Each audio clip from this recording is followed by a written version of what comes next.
인물에서 신랑 되신 예수님이라는 말씀의 제목으로 오늘도 함께 교회에 대해서 우리가 말씀을 통해 좀 생각해 봤으면 좋겠습니다. 지난 시간 잠깐 복습해 보면 여러분 우리가 잘 이해할 수 있도록 성경 말씀이 어렵고 난해하고 저기 멀리 있는 게 아니라 우리가 이해할 수 있도록 예수님과 교회의 관계를 잘 설명해 주셨어요. 어쩌면 물고기가 물 안에 살지만 사실 물에 사는 거 잘 못 느끼며 살 것 같아요. 물론 제가 물고기는 아니니까 물고기 마음을 다 알 수는 없지만 어쩌면 너무 자연스러운, 그래서 성도라는 존재에 있어서 어쩌면 가장 자연스러운 게 교회이지 않을까라는 생각을 해봐요. 그래서 성경에서 교회를 설명해 줄 때 어렵게 설명하지 않아요. 그러니까 우리가 이해할 수 있고 살아낼 수 있도록 하시기 위해 교회에 대해서 참 잘 쉽게 가르쳐 주셨다고 저는 생각을 하거든요.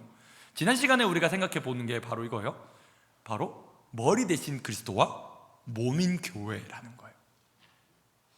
아마 조금만 생각해 본다면 우리 안에 기억이 날 겁니다. 여러분, 예수님은 교회의 머리 되신 분이에요. 교회는 머리 대신 예수 그리스도의 몸의 지체라고 소개하고 있습니다. 특징이 있다면 한 가지를 얘기한다면 바로 이걸 것 같아요. 떨어지면 죽는다라는 거. 그렇죠, 여러분. 몸과 머리가 떨어진 사람을 본 적이 있습니까? 그건 아마 사체 혹은 시체일 겁니다. 살아있다면 당연한 거지만 뭐가 있냐면 붙어있고 연합되어 있을 거예요. 그렇죠? 살아있다면 함께 살아갈 것입니다. 그게 어쩌면 교회에게 주신 머리 대신 그리스도께 속한 교회의 가장 보여주는 모습이 뭐예요? 머리에 속한, 머리에 따른 몸으로서 살아가는 것, 뗄래야 뗄 수 없는 관계라는 거죠. 그게 지난 시간에 우리가 배운 거라면 오늘은 두 번째로 좀 이 주제에 대해서 함께 살펴보고 싶은데, 두 번째 그림이 바로 이거예요. 뭐냐면 신랑 되신 예수님과 신부된 교회라는 거예요. 교회를 여러분 우리 성문교회 공동체 전체를 생각해 볼 수도 있지만 교회된 여러분을 넣으시는 게 좋을 것 같아요. 예수님이 신랑이시고 여러분이 그 옆에서 신부라는 겁니다. 자, 생각해 봅시다. 제가 정탐여행을 가던 중에 태국이라는 나라를 갔다 온 적이 있습니다. 좀 가슴 아픈 소식이긴 한데 태국이 좀 영적으로도 그러고 성적으로도 문란해요. 되게 10대 어린 나이부터 동거를 하고 아이를 출산하고 그리고 이제 헤어지는 거예요, 그냥. 그리고 또 다른 집 가서 또 결혼해서 또 자녀를 놓고 살고, 영적으로 되게 많이 얽혀있는 곳이라고 하더라고요. 혹시 가정사역이나 가정에 대한 소중함을 느껴서 사역했다는 분들은 제가 봤을 때 태국을 가셔서 사역하시면 참 좋을 것 같아요. 그 정도로 가정이 쉽지 않은 게 태국이거든요. 근데 몇 나라를 가보면서 느낀 게, 여러분 우리나라 같으면 보통은 일부일처잖아요. 여러분 일부일처가 뭔지는 아시죠? 한 남편과 한 아내가 일부일처라는 거예요. 근데 어떤 나라를 가면 일부다처제도 있어요. 그러니까 아내가 여러 명인 거예요. 혹은 일처 다부제도 있어요. 한번 생각해 보세요. 여러분 어떨 것 같아요? 남편이 여러 명, 아내가 여러 명, 거기서 낳은 자녀들 어떨 것 같아요, 여러분? 정신없죠. 어떤 청년들이 그러더라고요. 도른 것 같습니다 이러면서. 정상이 아니에요. 되게 쉽지 않아요. 물론 그들의 문화와 또 기후나 상황에 따라서 그렇게 되어졌겠지만 성경 분명히 말하는 게 한 남자와 한 여자가 결혼해서 이루는 게 가정이라고 소개하고 있어요. 그 가정을 주신 하나님께서 우리로 이해할 수 있도록 그림을 보여주신 게 뭐냐면 신랑 되신 예수님과 신부된 교회다라는 거예요. 자, 이 그림을 가지고 우리가 좀 생각해 봤으면 좋겠는데, 여러분 첫 번째 질문입니다. 어제 청년들과 함께 얘기를 나누면서 이 질문이 나왔어요. 교회 다니는 사람들에게, 교회 다니는 저와 여러분에게 세상이 기대하는 모습은 어떤 모습일까요? 라는 질문이었어요. 여러분 직장생활하는 우리 청년들도 있고요, 학교나 학원에서 일하고 알바하고 있는 우리 청년들도 있고요. 자, 생각해 봅시다.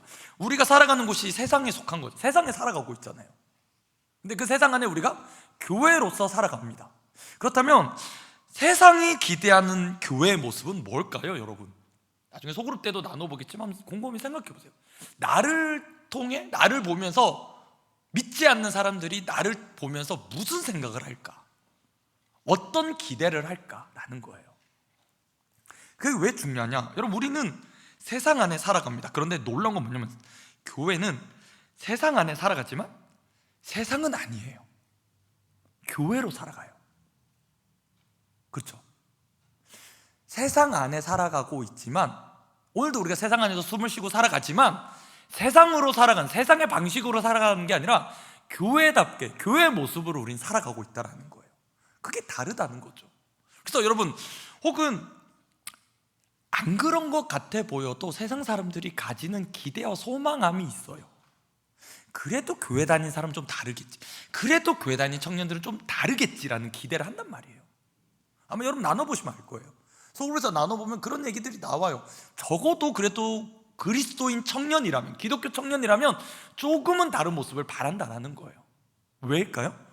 교회와 세상이 다르기 때문인 거예요. 그 다름이 없다면 애초에 그냥 포기했겠죠. 쟤는 안 돼, 쟤는 그냥 글러먹었어. 아무리 세상이 미디어에서, 뉴스에서 교회를 욕을 해도 그럼에도 불구하고 가지는 기대와 소망은 뭐냐면 그래도 교회는 다르겠지라는 거예요. 다르겠지, 조금이라도 다르겠지, 우리보다는 좀 낫겠지라는 생각이에요. 왜 그러냐라는 거예요. 왜 그럴까라는 거예요. 그 한 가지 지점을 가지고 우리 좀 생각해 봤으면 좋겠고요. 두 번째 질문입니다. 이 질문 한번 우리 같이 한번 읽어봤으면 좋겠는데, 자, 두 번째 질문 우리 주보보면서 함께 한번 읽어봅시다. 시작. 교회는 거룩해야 한다는 말을 들을 때 부담이 되는 이유는 무엇 때문입니까? 여러분 곰곰이 한번 생각해 보세요. 오늘 말씀이 신랑 되신 예수님을 따라 닮아가는 신부된 교회 특징이 뭐냐면 거룩함이에요. 근데 거룩하다 혹은 구별되었다라는 말을 들을 때, 어제 우리 LG 모임 때도 그랬지만 다들 분위기가 되게 좀 무거워졌어요. 곰곰이 생각해 보세요. 저도 집에 가서 어제 되게 계속 고민을 했거든요. 이 말이었어요. 교회는 거룩해야 한다라는 말을 들을 때 여러분 그 얘기가 편하세요? 어때요? 그냥 성문교회는 거룩해야 돼, 그렇게 생각하려는 게 아니라 나 자신을 거기에 대입해 보라는 거예요. 나 이름 넣어서, 전성은 혹은 여러분의 이름을 넣어서 너는 나를 닮아서 거룩해야 한다 라고 말씀하실 때 어떤 마음이 드시냐는 거예요. 아무렇지 않은데? 아무렇지 않으면 여러분 이상해진 거예요. 그 이상한 거예요. 사실은 부담이 있거든요, 그 안에. 교회로서 교회답게 거룩하게 살아가야 된다라는 거에 대해서 여러분 고민이 들 거라는 거예요. 그러니까 쉬운 말은 아니에요, 진짜. 왜? 일단 우리가 살아가는 터전이 세상이기 때문에 그래요.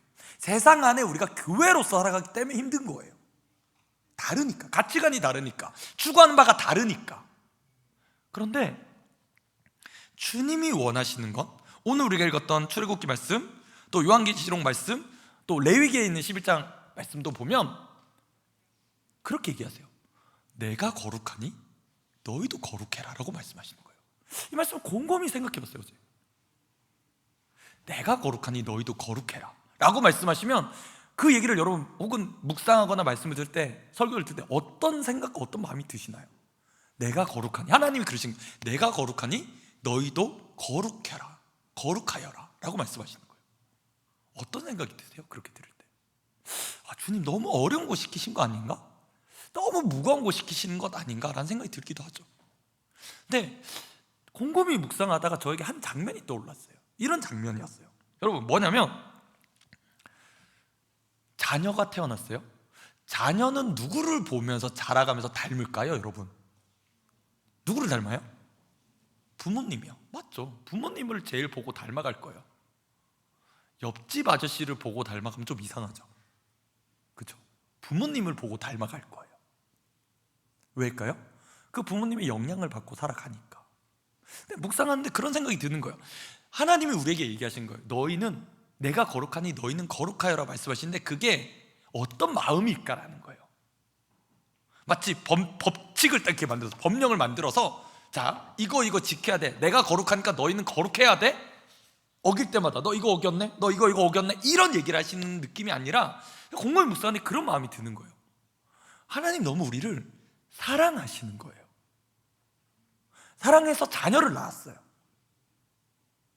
예수 그리스도는 대가를 치르시고 그 자녀를 너무 사랑하셔서 바라는 게 있어요. 뭐냐면 자녀가 나를 닮아갔으면 좋겠다는 거예요.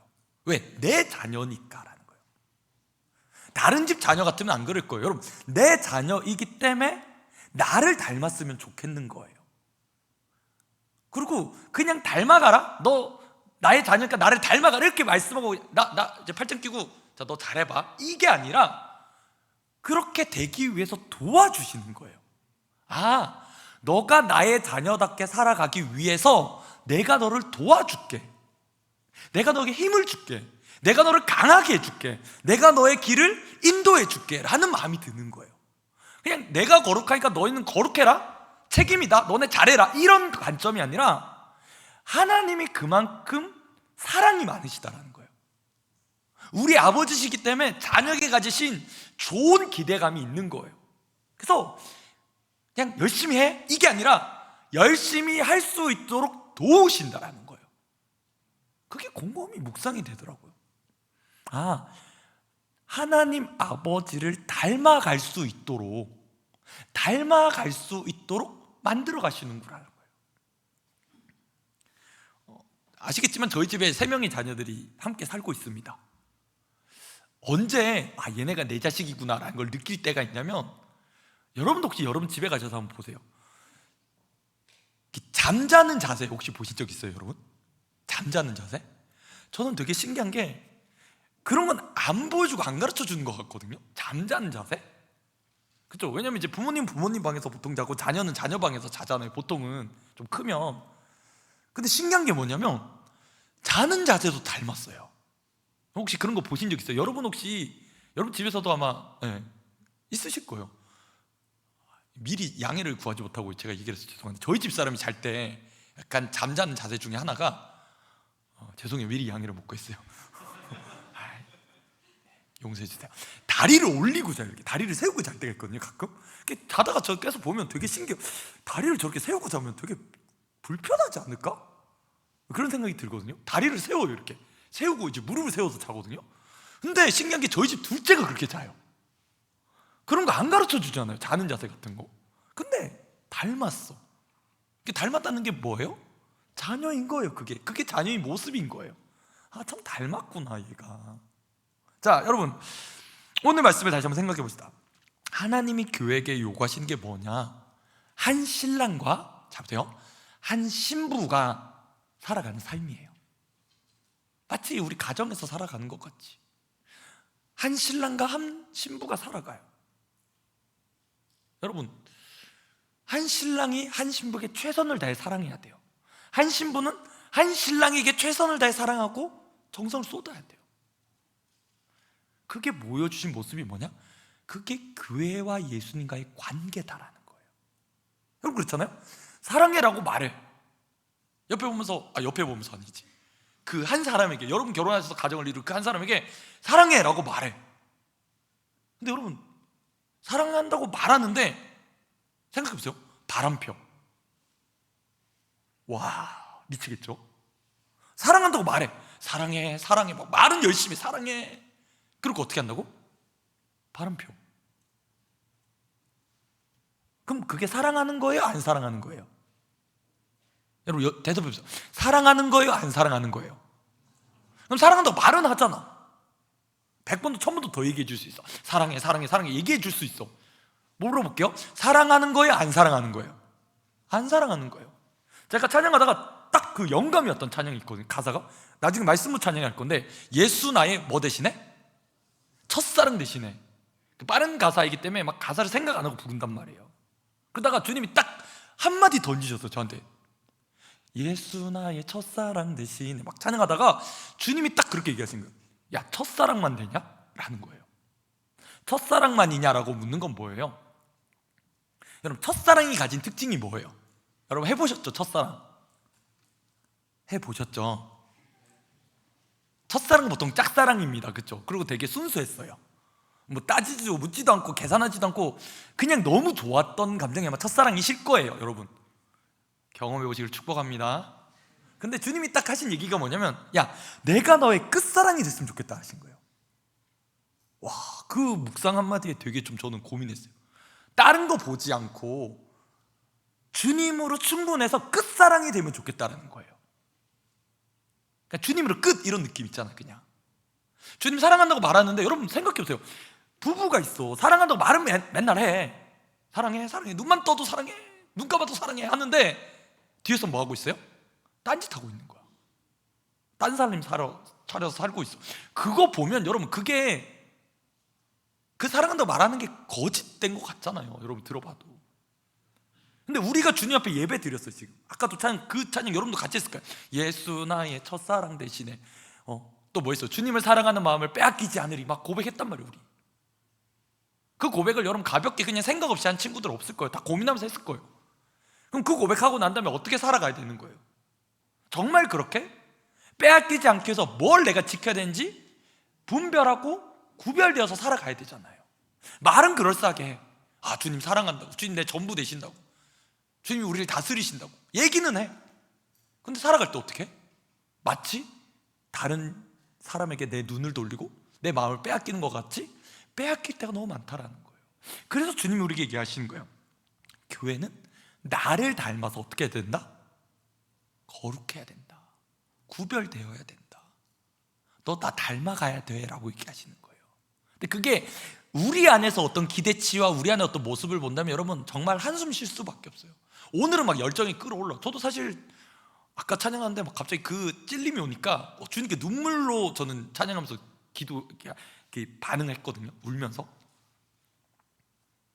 근데 이 눈물이 거짓된 눈물이 될 수도 있어요, 여러분. 한순간에 그냥 감정이 북받쳐 올라서 내가 정말 주님 사랑해야 되는데, 사랑해야 되는 거 알지, 머리로는 알고 있지. 주님 정말 사랑해야 돼, 주님 정말 마음 다해 사랑해야 돼. 맞아. 근데 나가서 사는 건 어디서 살고 있어요? 우리가 세상 안에서 살아가고 있어. 그러니까 어떤 혼동이 와요.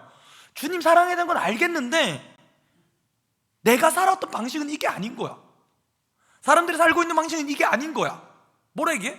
야, 어떻게 주님만 사랑하고 사냐? 딴 것도 사랑하고 살아야지. 이것도 사랑하고 저것도 사랑하고 그렇게 사랑하고 살아야지. 두루두루 좋게 지내야지 라고 얘기하신다는 거예요. 그럴 때 여러분 결단해야 되지 않을까요? 그 마음 다시 결단해야 되지 않을까요? 왜? 주님이 나를 어떻게 사랑하시는데라는 거예요. 주님이 나를 어떻게 사랑하시는데. 어제 LG기들이랑 얘기를 나누다가 그런 얘기를 나눴습니다. 좀 무거운 주제였는데요, 좀 거꾸로 생각해 봤어요. 어떻게 하면 망하는 공동체가 될 수 있을까? 망하는 교회 공동체가 어떻게 하면 될 수 있을까? 라는 질문을 던졌어요. 여러 가지 대답들이 나왔어요. 우리 공동체가 망하려면 어떻게 해야 될까? 라는 얘기를 했어요. 뭐 이런 거예요. 예를 들면 기도하지 않는다, 예배 드리지 않는다. 또 어떤 게 있을까요? 서로 돌아보지 않는다, 서로 편가르고 분쟁하고 다투고 시기하고 맨날 싸운다. 망하는 교회 모습이잖아요. 근데 제가 저는 그 주제를 가지고 생각했을 때 떠올랐던 게 하나가 이거였어요. 여러분, 우리 찬양팀이 정말 열심히 준비해요. 엘포레 찬양팀이 토요일 저녁에도 계속 연습하고 준비한단 말이에요. 2시간 넘게 준비해요. 그리고 저도 열심히 설교를 준비합니다. 할렐루야. 열심히 준비하거든요. 그리고 또 뭐가 있을까요? 소그룹 리더들이 열심히 막 준비해. 우리 오늘 셀 모임으로 해서 열심히 기도하고 준비해. 그런데 여러분 보세요. 여기 한 가지, 하나님의 임재가 없는 거야. 찬양팀이 열심히 막 준비했어. 막 아까 특송도 봤죠. 주를 찾는 모든. 저 요즘 그 찬양이 그렇게 뜨는 찬양인지 몰랐거든요. 찬양 열심히 막 특송 어제도 나와서 준비하고 오늘도 준비하고, 그리고 막 여러 가지들을 준비했어요. 진행했어요. 우리끼리 박수 쳐. 너무 좋았어, 너무 잘했어, 막 만족하는 거야 우리 안에서는. 근데 중요한 게 하나님의 임재가 없는 거야. 하나님의 임재가 없어. 그럼 그거 어떻게 될까요? 어떻게 될까요? 여러분의 예배가 예배되는 이유는 뭐예요? 여러분의 예배가 예배라고 말할 수 있는 이유가 어디 있어요? 열심히 준비했기 때문인 거예요? 열심히 내 마음을 드렸기 때문이에요? 맞아요, 그것도 중요해요. 대충 하자는 얘기를 드리는 게 아니에요. 절대 오해하지 마세요. 우선순위가 있다라는 거예요. 우선순위가 뭐예요? 하나님의 임재하시며, 하나님이 임재하셔서 받지 않으시는데 무슨 의미냐라는 거예요. 그렇잖아요. 하나님 받지 않으시는데. 근데 거기서 놓치는 부분이 뭘까요? 바로 이거예요. 주님이 원하시는 게 내가 거룩하니 너희도 거룩하여라, 너의 삶으로 살아가자라고 얘기하시는 거예요. 초대하시는 거예요.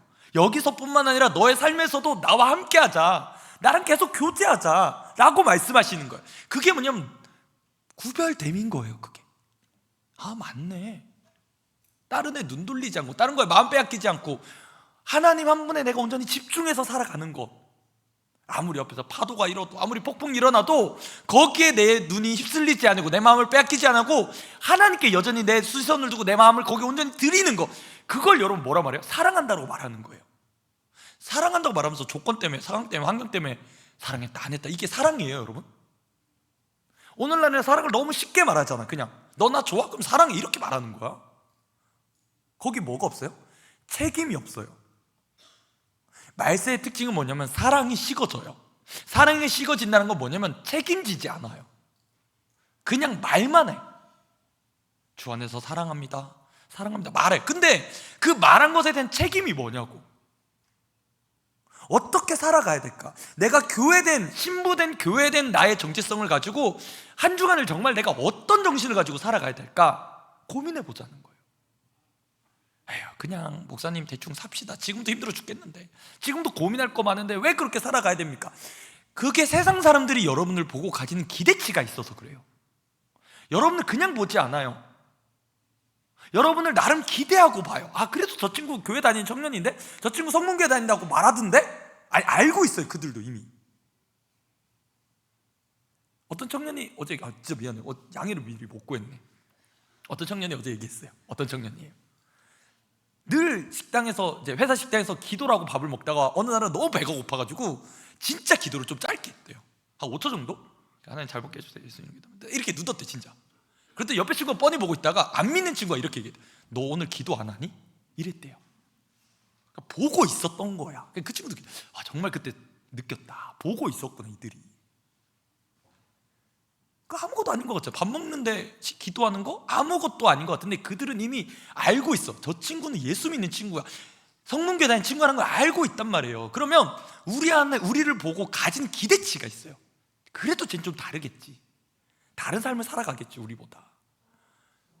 그래서 주님이 우리에게 말씀하시는 거예요. 그거 네가 못한다, 네 능력으로 그거 못한다. 내가 거룩하니 뭐하라? 너 나 닮아가자, 내가 도와줄게. 너 나 닮으려고 해줘. 네 마음을 다른 데 쏟지 말고 나를 닮으려고 거기에 집중해줘. 그러면 주님이 우리 안에 일하신다니까요. 주님이 우리를 그렇게 변화시켜 가실 거예요. 어떻게? 교회다워지게, 거룩함으로, 구별됨으로. 저 사람 말 한마디 해도, 생각 하나 하는 것, 표현하는 것 하나를 해도 다르구나 라는 걸 느낄 수 있게 주님이 우리 안에 일하신다는 겁니다. 결단입니다. 세 번째 질문, 이 고민 같이 한번 나눠봅시다. 신랑 되신 예수님께, 신랑 되신 예수님께 걸맞는 신부다운 교회. 그러니까 신랑이 계시고 신부는 그에 걸맞는 존재죠. 과연 신랑 되신 예수님께 걸맞는 신부다운 교회다움으로 산다면 이번 주 한 주 어떤 삶을 살아가야 될까라는 거예요. 지난주 연결해서 생각해 봅시다. 뗄래야 뗄 수 없는 관계, 예수 안에 우리가 이미 있어요. 그래서 그 생명력을 공급받고 살아가는 저와 여러분이에요. 그게 뭐예요? 몸의 지체라는 거예요. 그걸 가지고 살아가는데, 오늘 한 가지 더, 신부로서 신랑만 사랑하고 살아가는 존재라는 거예요. 그게 교회라는 거예요. 그럼 내가 예수님 사랑하는가? 그럼 질문해 보세요. 여러분이 예수님 사랑하세요? 사랑하세요? 이 얘기만 드리고 말씀 마치고 이제 기도할 건데, 인스타 맞죠? 인스타에서 한 영상을 봤어요. 김용기 선교사님의 아드님이신, 이름이 선교예요. 김선교 선교사님.